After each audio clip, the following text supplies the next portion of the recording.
Bachupally software ఉద్యోగి మొన్న హుస్సేన్ సాగర్లో దూకి చనిపోయాడు. అయితే భార్యకు 6గురితో అక్రమ సంబంధం ఉంది. ఆ విషయం భర్తకు తెలిసింది. భార్యకి నచ్చజెప్పాడు, మారిపోతానని చెప్పింది, ఒట్లు వేసింది, ఇంకొకసారి ఈ తప్పు చేయను అని చెప్పింది. తన ఆఫీస్లో పనిచేసే టీం లీడర్తోనే ఆ అమ్మాయి కనెక్షన్ పెట్టుకుని ఈ వ్యవహారాలంతా నడిపించింది.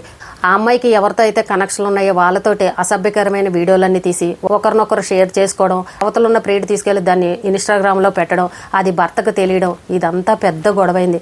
నిజంగా చూడండి, భార్యకి 6గురితో అక్రమ సంబంధం ఉందని భర్తకు తెలిసిందనంటే ఆ భర్త ఎలా తట్టుకుంటాడు? 2 పిల్లలు ఉన్నారు, నువ్వు ఇంకొకసారి ఈ తప్పు చెయ్యు. కానీ భర్త ఎంత నచ్చ చెప్పినా సరే అన్నిటికీ ఓకే అని చెప్పి ఇంకొకసారి తప్పు చెయ్యను అని చెప్పి తన తల్లిదండ్రుల దగ్గర కూడా ఈ మాటని చెప్పి మళ్ళీ ఆ అమ్మాయి వేరే వాళ్ళతోటి వెళ్ళిపోయిందనంటే ఆ భర్త ఎలా తట్టుకోగలడు చెప్పండి? పోనీ ఆ అబ్బాయి ఏమన్నా లేనివాడా? ఆ అమ్మాయిని ఏమన్నా సుఖపెట్టలేకపోతున్నాడా? తనకేమన్నా లోటు చేశాడనంటే ఒక సాఫ్ట్వేర్ ఉద్యోగం చేస్తున్నాడు, 2 లక్షల జీతం అయ్యుండి, ఒక మంచి ఇల్లుంది, కారు ఉంది, పిల్లలు ఉన్నారు, చక్కగా హ్యాపీగా బతికే కుటుంబం ఈ రోజున భార్య చేసిన తప్పుల్ని భరించలేక తనే ప్రాణాలు తీసుకున్నాడు. అప్పటికి ఇన్నిసార్లు చెప్పినా సరే నా భార్యలో మార్పు రాలేదు, నేను ఇలాగే కనుక బతుకున్నానంటే చుట్టుపక్కల అందరిలోనూ ఉంటాను, బంధువుల్లోనూ స్నేహితుల్లోనూ అందరిలోనూ పరువు పోతుంది, నన్ను తన ప్రియుడితో కలిసి ఏమన్నా చేసినా చెయ్యొచ్చు అని పాపం భర్త అవమానంగా భరించాడు. పాపం తనే ప్రాణాలు తీసుకున్నాడు. ఇప్పుడు ఈ తల్లిదండ్రులు చేసిన పనికి ఆ పిల్లలు అనాథలైపోయారు. తల్లి వెళ్ళి జైల్లో కూర్చుంది, తండ్రి ఏమో శ్మశానానికి వెళ్ళాడు. ఇప్పుడు ఆ పిల్లల్ని ఎవరు చూడాలి? ఇటు నానమ్మ వాళ్ళు చూస్తారా, ఇప్పుడు అమ్మమ్మ వాళ్ళు చూస్తారా? ఎవరు చూస్తారా ఆ పిల్లల్ని? ఎన్ని ఆస్తులున్నా ఏమున్నా సరే చివరకు చూసారా వీళ్ళు చేసే తొందరపాటు నిర్ణయాల వల్ల పిల్లలు అనాథలైపోయారు.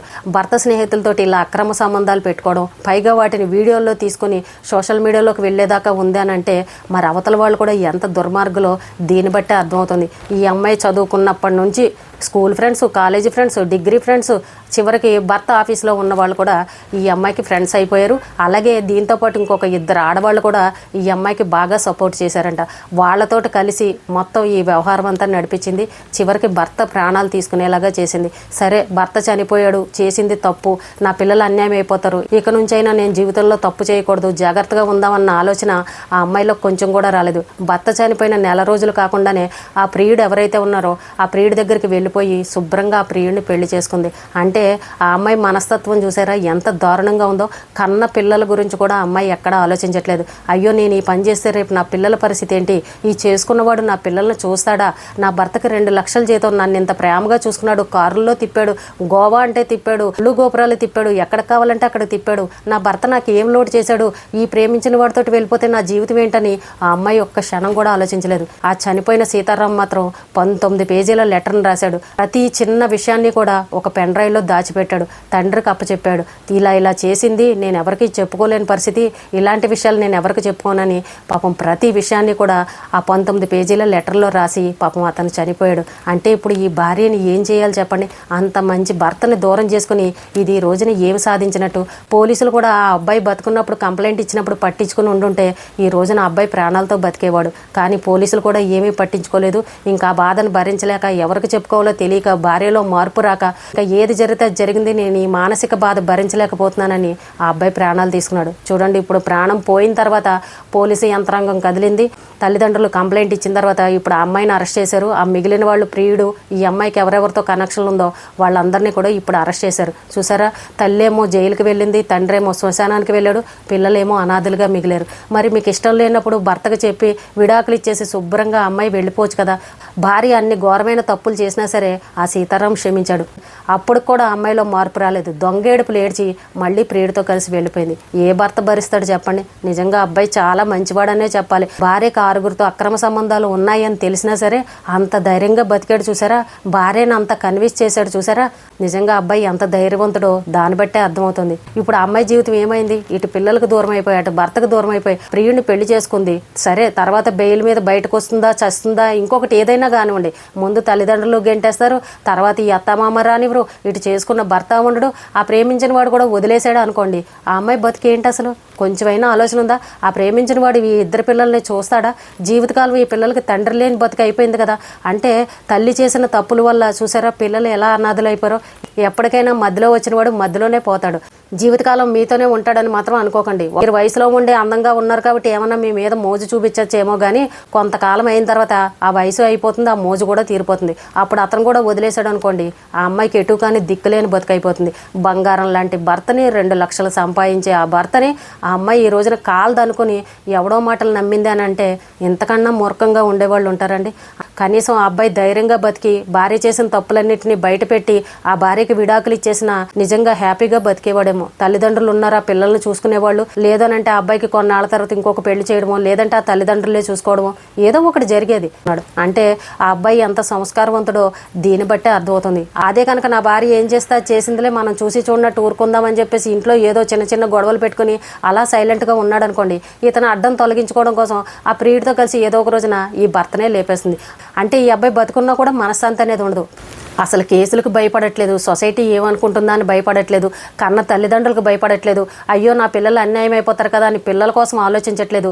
అన్నిటికీ తెగించేసి ఎన్ని కేసులైనా పర్వాలేదు, మేము జైలుకి వెళ్ళినా పర్వాలేదని చెప్పేసి పిల్లల్ని అన్యాయం చేసి ఇలా భర్తలను మోసం చేసి వాళ్ళ దారి వాళ్ళు చూసుకుంటున్నారు. ఆ మాత్రం దానికి పెళ్ళి ఎందుకండి చేసుకోవడం? ఇష్టం లేకపోతే మొదట్లోనే చెప్పాలి కదా. సరే చేసుకున్న తర్వాత 2 పిల్లలు పుట్టారు, అప్పటికి భర్త నచ్చలేడు అనుకోండి, పెద్ద మనుషుల్లో పెట్టండి, విడాకులు ఇచ్చేయండి, నచ్చిన వాడితో వెళ్ళిపోండి. మధ్యలో ఆ పిల్లల్ని ఎందుకు అన్యాయం చేయడం? ఇప్పుడు ఆ అమ్మాయి జైల్లో కూర్చుంటుంది, ఆ పిల్లలకి అన్నం పెట్టేవాళ్ళు ఎవరు? అమ్మ కోసం ఏడుస్తారు, నాన్న కోసం ఏడుస్తారు. ఆ అమ్మాయికి తన సుఖం తన ఆనందాలే కావాలి తప్ప ఎక్కడ కూడా పిల్లలు అనేది అవసరం లేదు. అంతకు దిగజారిపోయారు ఆడవాళ్ళు. చాలా మంది ఇలాంటి అక్రమ సంబంధాలు పెట్టుకుని పిల్లలనన్నా లేపేస్తున్నారు, భర్తనన్నా లేపేస్తున్నారు. ఇంకా వాళ్ళ ఇష్టం అన్నమాట, దేనికైనా సరే తెగించేస్తున్నారు.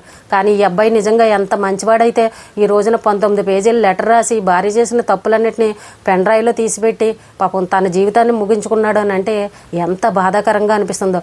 డబ్బు లేని కుటుంబాల్లో జరుగుతున్నాయని అంటే అది కూడా కాదు, డబ్బున్న వాళ్ళ కుటుంబంలో మంచి ఉన్నత స్థాయిగా ఉండి కూడా మంచి సంపాదన ఉండి కూడా ఈ ఆడవాళ్ళు ఇలాంటి పనులు చేస్తున్నారని అంటే ఇంకా ఏం చెప్పాలి చెప్పండి. కుటుంబ పరువు పోయింది, పిల్లలు అన్యాయం అయిపోయారు, ఇటు కొడుకును పోగొట్టుకున్నారు, ఇటు కోడలు చూస్తే ఎవరితోనో వెళ్ళిపోయింది, జైలుకు వెళ్ళింది. ఏంటి ఎవరికి చెప్పుకోవాలి? పోయినట్టే కదా కుటుంబ పరువు.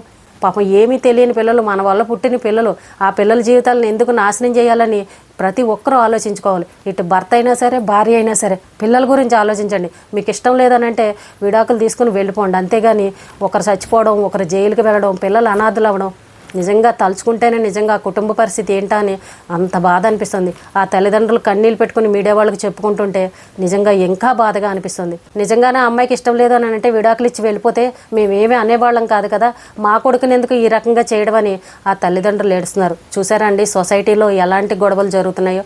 ఆ పిల్లలు రేపు పొద్దున కొంచెం పెద్దవాళ్ళు అయ్యారు అని అంటే, రేపు స్కూల్కి వెళ్ళారు అని అంటే, ఏంటి మీ అమ్మ ఏమైంది, మీ నాన్న ఏమయ్యారు, మీ అమ్మ ఇలాంటిదంట కదా, మీ అమ్మ అక్కడెక్కడో ఉందంట కదా, వేరే వాళ్ళతో ఉంది కదా అని ఆ పిల్లల్ని ఎవరైనా ప్రశ్నించారు అనుకోండి, లేదు అనంటే ఆ పిల్లలు కొంచెం పెద్దవాళ్ళు అయిన తర్వాత ఆ పిల్లలకే తెలిసి ఇలాంటి విషయాలు మాట్లాడారు అనుకోండి, ఆ పిల్లల పరిస్థితి ఏంటి? అంటే మా అమ్మ ఇలాంటిదా, మా నాన్న అందుకే వదిలేశాడా, మా నాన్న అందుకే చనిపోయాడా అని ఆ పిల్లలు ఎంత బాధపడతారు. ఆ తల్లికి కూడా అప్పుడు తెలుస్తుంది, అయ్యో నా పిల్లలు పెద్దవాళ్ళు అయ్యారే, నేను తప్పు చేశానే, నా పిల్లలకు ఇప్పుడు అన్నీ తెలిసాయి, ఇప్పుడు నా పిల్లలు నా దగ్గరకు వస్తారా, నా పిల్లలు నాతో మాట్లాడతారా అని కొంతకాలం అయిన తర్వాత ఆ అమ్మాయికి అప్పుడు జ్ఞానోదయం అవుతుంది. అప్పుడు కానీ వీళ్ళకి వివరం రాదు, బుద్ధి రాదు. ఎవరైనా సరే పిల్లల్ని దూరం చేసుకోకండి. ఎన్నో లక్షల మంది పిల్లలు లేక అల్లాడిపోయే తల్లిదండ్రులు మన సొసైటీలో ఉన్నారు. పాపం పిల్లలు లేరని వాళ్ళు బాధపడుతుంటే పిల్లలు ఉన్న తల్లులేమో ఇలాంటి తప్పుడు పనులు చేసి జీవితాలను నాశనం చేసుకుంటున్నారు. ఆ పిల్లలు పెద్ద అయ్యారని అంటే రేపు మీకు అన్నం పెట్టేది ఆ పిల్లలే. అలాంటి పిల్లల్ని ఈ రోజున మీరు అన్యాయం చేసి అనాథలుగా వదిలేస్తే రేపొద్దున మీ పరిస్థితి ఏంటి? ఆ ప్రేమించిన వాడితో మీరు ఎంతకాలం అని ఉంటాడు, వాడు వదిలేశాడని అంటే అప్పుడు మీ పరిస్థితి ఏంటి? భర్త మాట కాదని బయటవాడి మాటలు నమ్మి మీ జీవితాలను మాత్రం నాశనం చేసుకోకండి. ఈ రోజుకి ఇదేనండి. రేపు మళ్ళీ మరొక మంచి విషయంతో మళ్ళీ కలుద్దాం.